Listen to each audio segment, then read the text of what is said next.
fazer preenchimento labial e teve medo de exageros? Meu nome é Renata Fontani, eu sou especialista em pele e hoje nós vamos falar sobre lábios com o Dr. Ricardo Moreira, dermatologista. Então, Dr. Ricardo, o que a gente deve fazer para ter lábios bonitos, um pouco mais preenchidos, sem exagero? Como que funcionam os tratamentos para lábios? Renata, o afinamento do lábio, ele acontece no processo natural de envelhecimento.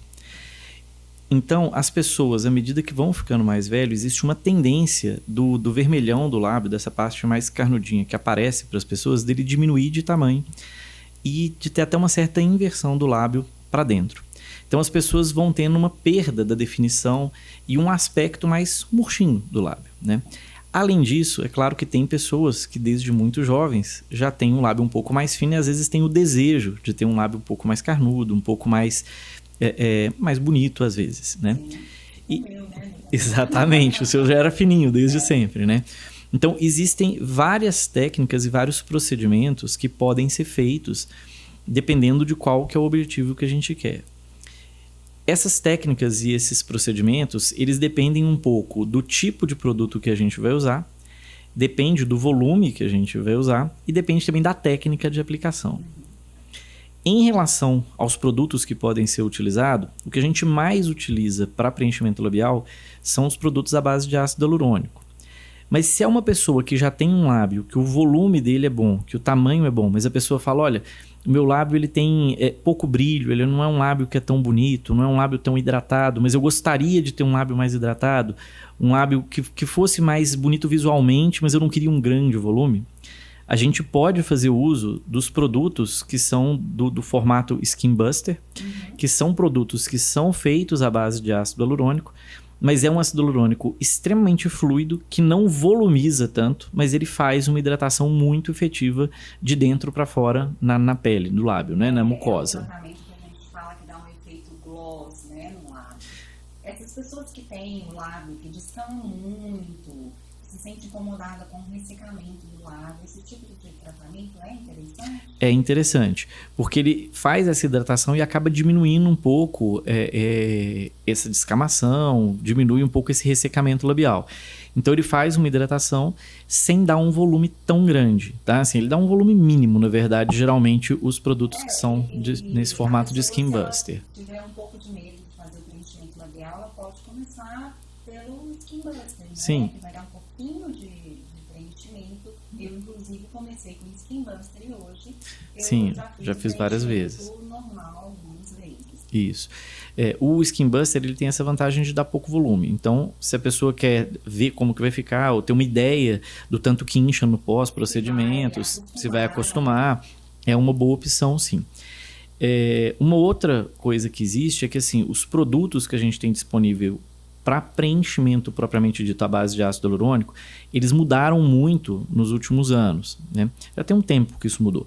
Mas lá no começo, há 15 anos atrás, 10 anos atrás, a gente tinha pouca variedade de produtos à base de ácido hialurônico. E todos eles eram produtos muito coesos. Então você tinha preenchimentos que às vezes ficavam bonitos, mas que na hora que a pessoa conversava, por exemplo, ou na hora que ela encostava, a gente via que o produto era um pouco mais duro do que a gente gostaria, ou ele era um pouco menos móvel do que a gente gostaria, então ficava às vezes um lábio um pouco mais artificial. Hoje, a gente tem produtos à base de ácido hialurônico que são específicos para lábio.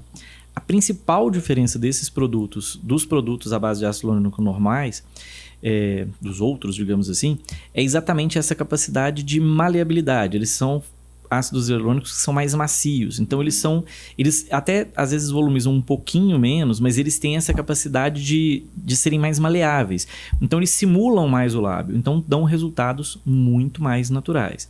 Então, a primeira coisa para você ter um bom preenchimento labial é você usar um produto que seja compatível com o que você quer, né? Assim, eu quero uma super volumização? Beleza, você pode até usar um produto que dá um super volume. Agora, se você quer uma volumização discreta, um resultado mais natural, use produtos que são específicos para lábio, que vão ser mais macios, mais maleáveis, mais suaves no seu resultado, porque isso já ajuda a ter um melhor resultado. Então, isso é a primeira coisa. E as técnicas, Ricardo? Renato, tem técnica que difere de profissional para profissional? Ou é de lado para lado? Ou é de objetivo? Como que funciona essas técnicas? Sim. Isso já é meio que pré-determinado? Que muitas vezes o paciente acha que o profissional não sabe muito da arquitetura do lábio, né? E essa arquitetura ela é estudada, né? Não é um procedimento que você chega da sua cabeça, olha para o lábio do paciente, vou fazer do jeito que eu acho que vai. Isso. O que acontece, Renata? A gente tem formatos distintos de lábio e tem pessoas que gostam de formatos distintos de lábios. Então, por exemplo, num passado recente, as pessoas já gostaram de lábios extremamente volumosos e carnudos. Hoje, existe uma tendência a gostar-se de lábios que são um pouco menos carnudos, não fininhos, mas que sejam intermediários, nem tão fino, nem tão grande assim, né? O lábio tem que ser proporcional ao restante do rosto. Por exemplo, geralmente, pessoas que têm olhos, por exemplo, muito pequenininhos, o lábio destaca muito. Então, se você faz um lábio muito grande, a pessoa fica um pouco desproporcional, né? Pessoa que já tem um olho muito grande, você já consegue oferecer um lábio um pouco mais carnudo sem você ter esse aspecto tão diferente, né? Então, você tem uma análise facial que tem que ser feita para você saber o tanto que você consegue colocar de produto, o tanto que você consegue entregar. Além disso, existem algumas escolhas que são pessoais, existem algumas escolhas que às vezes o profissional que está aplicando não questiona e faz da cabeça dele, que nem sempre são aquilo que a pessoa gosta. Então, por exemplo, tem pessoas que preferem os lábios que a parte central é um pouquinho mais destacada e um pouquinho mais carnuda e a parte periférica é bem fininha. Tem pessoas que gostam um pouco mais da parte periférica também um pouco preenchido. Agora, a parte mais lateral dos lábios, se ela for muito preenchida, ela dá um aspecto de boca artificial e dá um aspecto de envelhecido, de queda nessa região. Então tem que ter um pouco de cuidado nisso que vai ser feito. Existem técnicas, por exemplo, que você consegue diferenciar um pouco mais a pele do vermelhão do lábio. Existem técnicas que você consegue crescer um pouco mais o vermelhão do lábio, né? Assim, fazer com que a parte vermelhinha fique mais destacada. Tem técnica que até há um pouco tempo atrás era até moda, teve várias artistas de televisão, em especial as hollywoodianas lá fizeram muito, né? Onde você fazia um pouquinho até de eversão do lábio para que ele ficasse mais carnudo com o tempo. Teve uma época que isso foi uma febre, a gente via muito na televisão, via nos filmes aparecendo, e as pessoas tinham exposição da parte da mucosa que é mais molhada do lábio. Então, imediatamente após fazer, o lábio evertia um pouquinho e ficava aparecendo aquela parte que é mais rosinha, mais avermelhada do lábio interno. Que hoje, por exemplo, a maior parte das pessoas não gosta disso, né? Você precisa guardar uma certa proporção entre o lábio inferior e o lábio superior, que isso existe em proporções que a gente estuda e que a gente sabe que são as que são consideradas mais belas, mais bonitas e que se destacam mais como um lábio bonito, né? Então isso tudo tem que ser levado em conta quando você vai fazer um preenchimento labial. E a maioria dos pacientes, uma grande parte deles, quando vão fazer o preenchimento labial, eles têm medo de ficar com o que eles chamam de bico de pato, que é aquela boca mais elevadinha, né, de lado.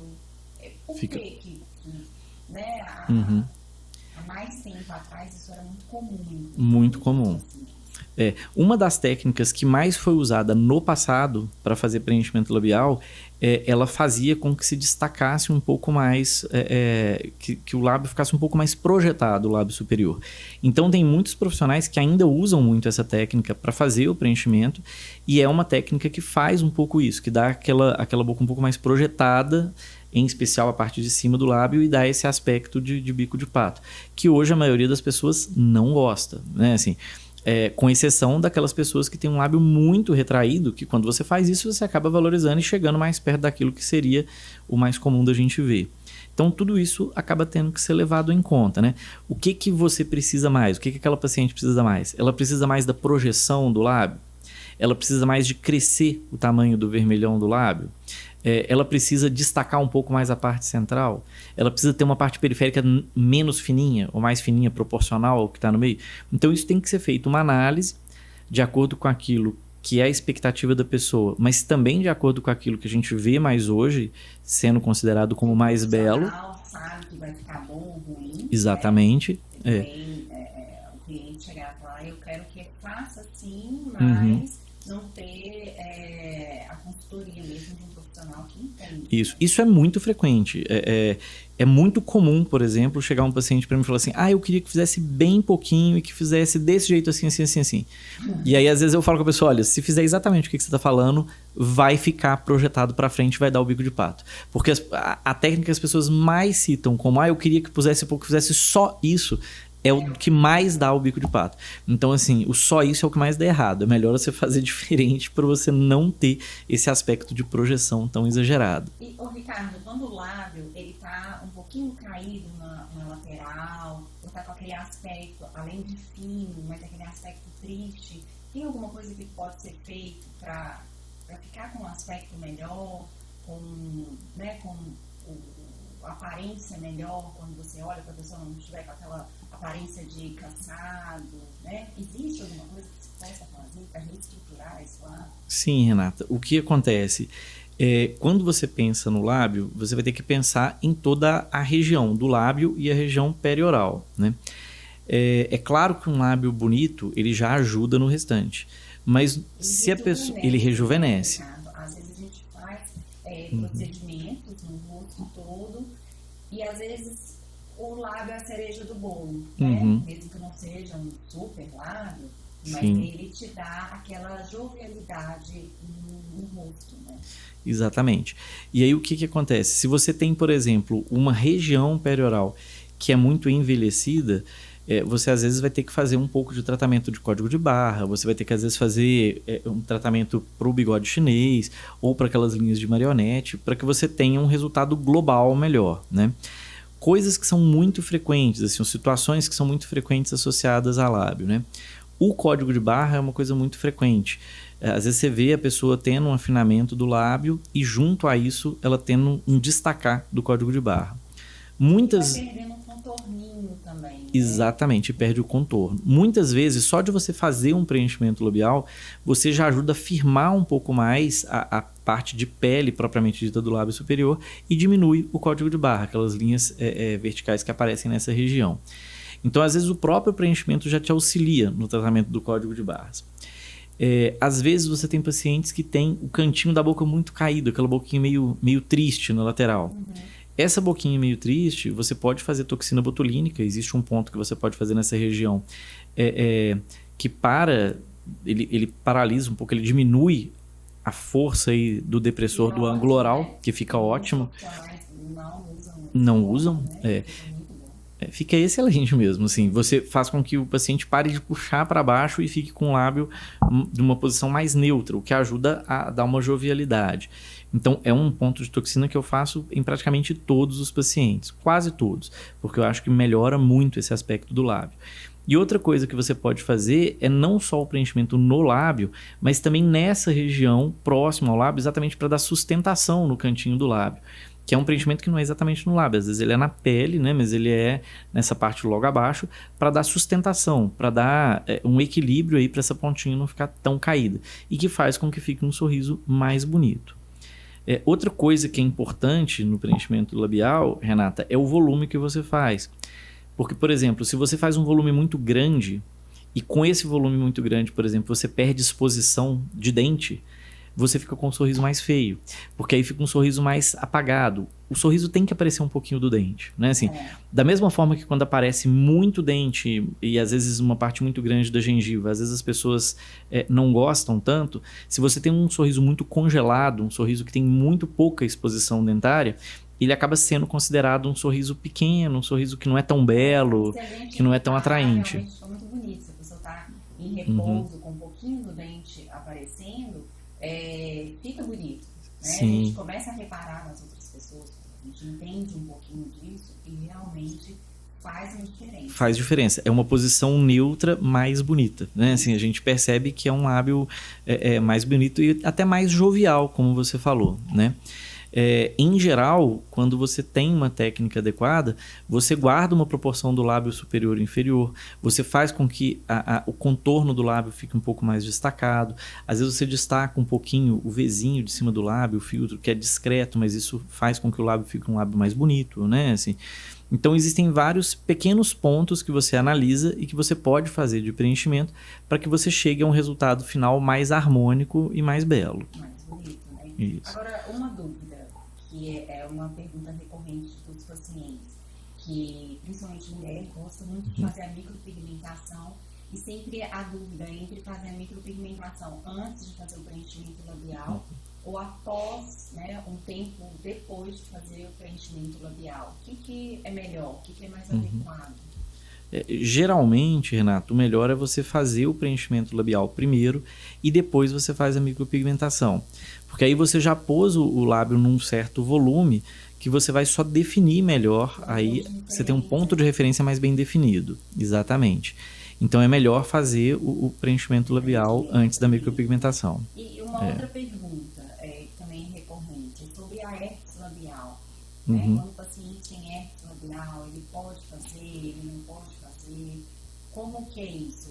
Essa herpes, ela pode, na hora que fizer o preenchimento, ela se manifestar? Sim, todos os procedimentos que você mexe muito em lábio ou na região perioral, eles aumentam a chance de recidiva de herpes. Então, não é uma contraindicação você fazer o preenchimento labial num paciente que tem histórico de herpes. Mas ele não pode estar com herpes em atividade no momento que você for fazer. E os pacientes com herpes, eles têm uma indicação formal de fazer o uso de medicação preventiva para não reativar a herpes no pós-procedimento. Isso não é exclusivo para o preenchimento labial, mas para todos os preenchimentos ou procedimentos na região perioral. Se você for fazer um laser, se for fazer um peeling mais forte, se o paciente tem um histórico de herpes recorrente, ele deve fazer uma consulta médica prévia ao procedimento para iniciar a medicação antes mesmo de fazer o procedimento. O ideal é começar no dia do procedimento o uso da medicação antiviral e manter ela por pelo menos 5 dias aí no total, depois do procedimento, né? Para evitar de ficar tendo recidiva do herpes labial. E intercorrências, Ricardo, nessa região labial, elas são comuns, são raras? Qual que é a importância de um profissional capacitado para mexer nessa área dos lábios que são mais delicadas? Isso. Renata, intercorrência, assim, toda vez que você faz um procedimento, você tem algum risco de alguma intercorrência. O mais comum que a gente tem de intercorrência em preenchimentos é hematoma local. É o paciente ter algum pequeno hematoma, algum roxinho, porque querendo ou não, você vai ter que fazer um furinho ali para entrar com a cânula ou um furinho com a própria agulha.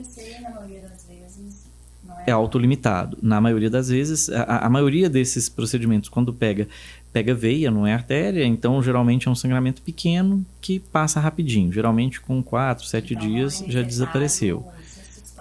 Se for um roxinho pequeno, isso. Não. Dependendo da técnica que o profissional utiliza, né, assim, em especial quem faz muito preenchimento com agulha, né, assim, ou com cânulas muito finas, você tem risco de fazer preenchimento no vasinho. Aí as complicações são super graves, né? Então é importante que você faça com um profissional que ou use cânulas um pouquinho mais grossas, que diminuem muito esse tipo de intercorrência, e com uma técnica adequada. A gente sabe que existe variação de pessoa a pessoa na localização dos vasos sanguíneos, mas existe um padrão que mais de 80% das pessoas têm, que é igual. Então, se você sabe que 80% das pessoas passa uma veia em tal posição, você não vai fazer o preenchimento naquela localização. Você vai mirar em outra localização para não ter esse tipo de intercorrência. Por isso, também fazer o procedimento com um profissional que tenha estudado, que tenha capacidade técnica, com um dermatologista que tenha experiência com o procedimento, né? E o edema pós-procedimento? Porque muitas vezes tem pessoas que têm muito edema, ficam assustadas, né? Pós-procedimento. Tem alguma coisa que faça para amenizar? Ou isso difere muito de uma pessoa para outra? Tem gente que tem... Eu tenho muito edema. Sim. Né? Mas a gente consegue contornar de uma forma... Bem bacana. Como que funciona assim, isso de um modo geral? Em geral, diferente de outros preenchimentos, preenchimento labial tem algumas particularidades. A primeira delas é que assim, é uma área extremamente sensível. Dificilmente você tolera um preenchimento labial sem anestesia. Então, a primeira coisa importante é, pelo menos um anestésico tópico muito potente tem que ser feito. Muitas vezes, não anestésico só tópico, mas até anestesia injetável. Depende de onde que você está. O que você sempre me fala, assim, eu lembro muito, que quando você começa a fazer um preenchimento labial, você planeja ele antes. Porque a partir do momento que começou a fazer, o lábio já não é a sua referência. Não é mais, E o lábio incha muito rápido. Então, assim, e esse inchaço é muito significativo no começo. Então, primeira coisa, fazer uma anestesia tópica adequada ou uma anestesia injetável adequada, né? Assim, para que a pessoa não sinta dor. Segundo, fazer uma programação bem feita, por causa disso que eu tô falando. Se você manipula muito, incha muito precoce. Se você ficar mirando no que você está enxergando, depois e demorar muito a fazer, você vai perder a referência e vai ficar estranho depois. Porque um lado já inchou e o outro ainda não inchou. Onde você fez primeiro já inchou. E o outro lado ainda não inchou. Essa é a segunda diferença. Preenchimento labial. Por isso você acaba fazendo um lábio torto. Um lábio torto no final. Como a gente pega, né, já alguns pacientes que vêm de outros locais. Com um lado bem assimétrico. Uma outra coisa que é muito assim. Então, a primeira coisa é anestesia para evitar dor. A outra coisa que nem todos os preenchimentos precisam, mas labial sempre precisa, né? A outra coisa que é muito diferente dos outros preenchimentos é o tanto que incha. A maioria dos preenchimentos não incha. A gente faz preenchimento malar, faz preenchimento de mento, faz ângulo de mandíbula. Geralmente incha muito pouco. Pálpebra, às vezes incha um pouco porque a pele é muito fininha. Às vezes incha, às vezes não incha. Lábio incha em todos os pacientes. É muito difícil você fazer um preenchimento labial que não incha. É o que incha e o que incha muito. E o que incha muito, exatamente. E aí, geralmente, nas primeiras 24, 48 horas é o auge do edema na região do inchaço. Eu geralmente explico aos pacientes, olha, fica calmo no primeiro dia, no segundo dia vai inchar muito. Você vai olhar e vai falar, meu Deus, o que eu tô fazendo? Não devia ter feito isso agora. E geralmente, depois do terceiro dia, começa a diminuir progressivamente. Existem medicações que podem ser tomadas que diminuem um pouco o edema. Você pode fazer outros métodos físicos que diminuem um pouco o inchaço. Geralmente, lá para o quarto dia, a pessoa já olha no espelho e já acha que está ótimo. E quase sempre, quando dá mais ou menos uns 8 dias, que é o tamanho final que vai ficar, que já desinchou tudo, a pessoa fala, nossa, podia ter ficado igual no quarto dia. Quase sempre a pessoa queria um pouquinho mais de volume. Mas melhor fazer aos poucos, na minha opinião, né? Assim, é melhor do que você ter um procedimento exagerado. Sim. E com o tempo ele vai ficando melhor também, porque ele vai puxando um pouquinho de água, né? Uhum. Então, eu acho que foi super esclarecedor. Eu sou uma fã dos preenchimentos labiais naturais. E muito obrigada por você responder todas essas dúvidas aí. Espero que vocês tenham gostado. Se vocês gostaram, se inscrevam no canal. A gente se encontra no próximo podcast.